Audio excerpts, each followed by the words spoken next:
Hey guys, this is Miss Beckham. Today I'm going to go through a little bit more practice with y'all over reaction types and balancing reactions. Your test over this is on Wednesday, and so I just want to review a little bit with you guys before we get there. So this is a worksheet that I did not post for an assignment grade, but that I will post with it for you to practice from. And the only reason I'm adding extra practice, normally I don't like just adding extra work, but I feel like I want to make sure that you really understand the two concepts that we learned for this test, which is identifying types of reactions and balancing equations. So first of all, let's kind of review the types of reactions that we know. First of all, there are single replacement reactions. And it could be called single displacement or single replacement. In this type of reaction, and you should be able to find this from your notes, you have two elements combining to form one compound, right? A plus B makes C. In a decomposition reaction, we have the opposite. We have a compound that breaks down into two or more substances. So it starts off as one compound and then it breaks off into two different things or more. That's decomposition. And then we have, I'm sorry, I completely missed this. This one is actually called a synthesis reaction. Synthesis, not single replacement. Synthesis. Single replacement actually looks a little different, or single displacement. A single replacement reaction, you can recognize it if you've got an element by itself plus a compound. So I'm saying BC, these are two different elements combined in making one compound.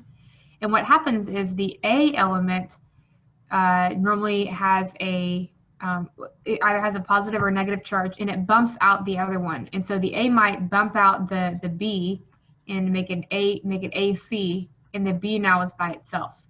So the B was replaced by the A, and that's a single replacement. Double replacement is whenever you have two compounds that you start off with. So you've got AB plus CD. So these are two different compounds that form, and they swap with one another. So the A goes with the D, and the B goes with the C.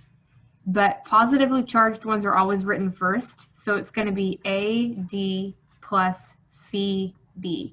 The reason that C is written first is because C, generally the first thing that's written has a positive charge. So when it rearranges to form with the negatively charged B element, it's going to be the first one that we list, just like this. That's a double replacement.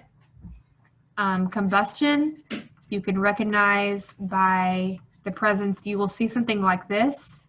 The reason I'm putting an X is because that could be any number. It could be C2H5, whatever.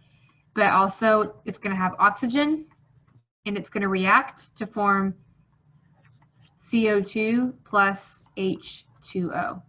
Okay. The last type of reaction is a neutralization reaction.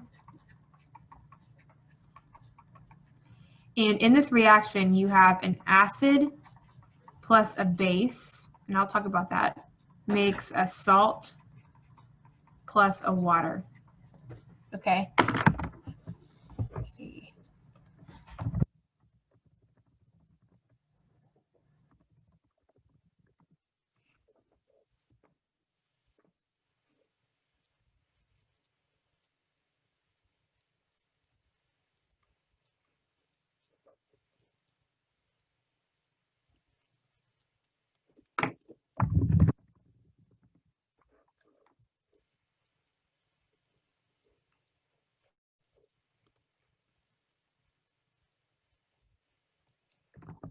Okay, so just to clarify, in neutralization reactions, typically the acid starts with an H, and so I'm going to put an X here, right? It could be any other name.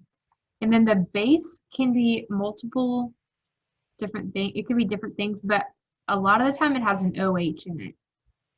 And so it could be NaOH, it could be, a lot of different ones right there. And then a salt can be, it doesn't have to just be sodium chloride, right? A salt is normally just, normally it's like an alkali metal that's bonded with a non-metal. So it could be MgCl. Actually, that's not an alkali metal. It could be, you know, besides sodium chloride, it could be any of the ones beneath it. So like even francium, which is way down there, right? That's a salt. That could form a compound that's a salt, right? And then plus water.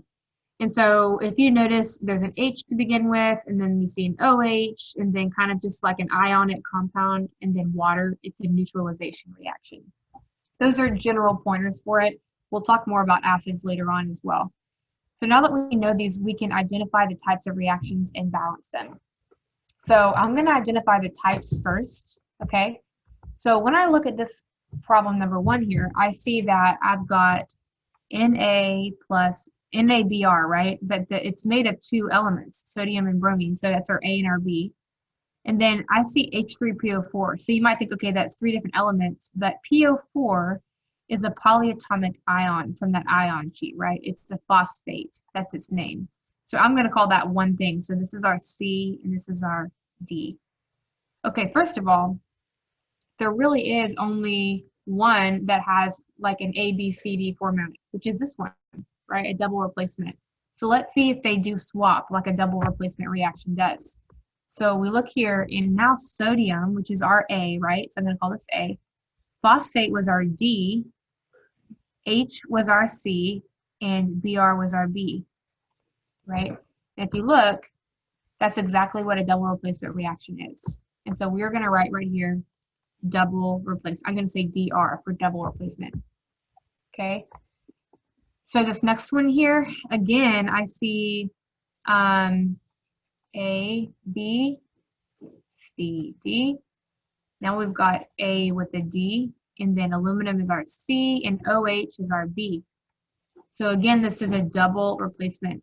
The first indicator to me is whenever you see 2 compounds on the left on the reactant side, that is typically a double replacement reaction. It could also be a neutralization reaction in some cases, but there's not water on this side, so I know it's not a neutralization reaction. Okay, this one, we've got Mg by itself, so this is not a double replacement. We don't have 2 compounds. And then Fe and then O, okay? And now Fe is by itself, it's our B, and then now our A is with our C. And so what happened was the A replaced the B. This is a single replacement reaction. You can double check it by looking here, right? It's exactly the same thing. Okay, right here I see a C2H4, I see O2, CO2, and H2O. Now you could try to say, is this a single replacement reaction? What's happening here? But anytime that you see O2 on the reactant side and then the product is CO2 and H2O, that's always a combustion reaction. Combustion. Okay. Okay, right here, this is interesting. There's only 1 compound on the reactant side, and it's broken down into 2 parts, right? So let's look and see which one of these starts off with only 1 compound. You can see all of these have a plus sign. There's more than 1 compound on the reactant side. Everything except decomposition. This is a decomposition reaction. Okay.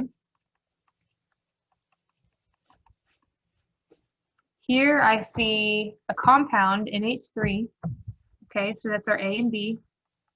This is our C. And now our A is with our C, and our B is by itself. Again, this is a single replacement reaction. Okay, here I see 2 things combining to form one thing. There's only one thing that does that, which is a synthesis reaction. 2 things combine to form one reaction, synthesis. Okay, right here, I see 2 things combining to form 2 different things. And the first thing I notice is that there's an H here, which means that it's an acid, right? And in this case, this also is an acid. It begins with an H, right? But neutralization reactions generally have an acid to begin with over here, right? And then this OH shows that it's a base, like I said. And it produced water, right? And this is a salt because NH4 is a positively charged ion and SO4 is a negatively charged ion. And generally salts are just like, they're just ionic compounds, like a positively charged with a negative charged particle. And these are both just ionic polyatomic ions. So this is a neutralization reaction. Okay, so that is how you recognize, this is just an example of recognizing reaction types, but you also need to be able to balance them. Okay, so I'm going to delete my work here because we've got to figure out how to balance all of these here. And so what you should always do is kind of get ready to start tallying things up. So on the left side here, I've got 1 sodium, 1 bromine, 3 H's, 1 P, and 4 O's. Okay. On this side, the first thing I notice is that I've got 3 sodiums. So, okay, I'm going to have to multiply this side times 3, probably, right? I'm going to do it in the same order that I did over there, right? So I've got 3 sodiums. I've got 1 bromine right here, right? I've got 1 H right here. And I've got 1 P and 4 O's. But I'm going to have to put a 3 right here. I know that because there's 3 sodiums here. So to make each side even, right? Because if I have 3 sodiums here, the law of conservation says that I had to start off with 3 sodiums over here because I can't just create sodium out of thin air. So we're going to put a 3 right here. This 3 applies to everything in this compound. Okay, so 3 times 1 for the sodium. Now I've got 3 sodiums and 3 bromines, right? That gets multiplied times 3. If I've got 3 bromines over here, now I'm going to go over here and I've got 1 bromine right now. I've got to put a big 3 right here. So I'm just kind of like going back and forth. So now I've got 3 H's and 3 bromines. Okay. And when I look at everything else, I'm actually all balanced. So all I need to do here is put a 1. If you're all balanced, you can just fill the rest in with a 1. Okay. For the rest of these here, let's do this one. The first thing I noticed, okay, I'm going to go ahead and tally all this up. So I've got 1 calcium, and I've got, how many O's do I have? I want to think about this. I've got 2 times 1, right? So I've got 2 O's over here, but I've also got some O's over here. I've got 12 O's over here. So I've got a total of 14 O's. You multiply the subscript times however many that one is. So 3 times 4 would be 12, right? Okay. I've got 2 H's because 2 times 1 is 2. I've got 2 aluminums. I've got 3 sulfurs, and that's everything on this side. Before I even tally things up, I notice that I have 1 aluminum on this side. Just 1, right? Because that 3 does only applies to everything that's touching in there. So I need to put a 2 right here. I know I do because there's a 2 right here, and I'm going to have to do that. So I'm going to try it and see if that changes things. So with that 2 there, I'm going to start tallying things up. So now I've got 2 aluminums. I've got 3 times 1 oxygen times 2. So 3 times 1 times 2 is 6 plus these 4. So I've got 10 O's, right? Because 6 plus 4 is 10. 6 plus 4, right? And for calciums, I've got 1. For sulfur, I've got 1. Okay. The next thing I notice here is that I've got 3 sulfurs here, but only 1 sulfur here. So I'm going to put a 3 right here because if I have 3 sulfurs over here, I've got to have 3 over here. So when I do that, I affect everything that it's touching. So now I've got 3 calciums, right? 3 sulfurs, and now I've got 4 times 3. I've got 12 O's over here, plus the 6 O's over here. So now I've got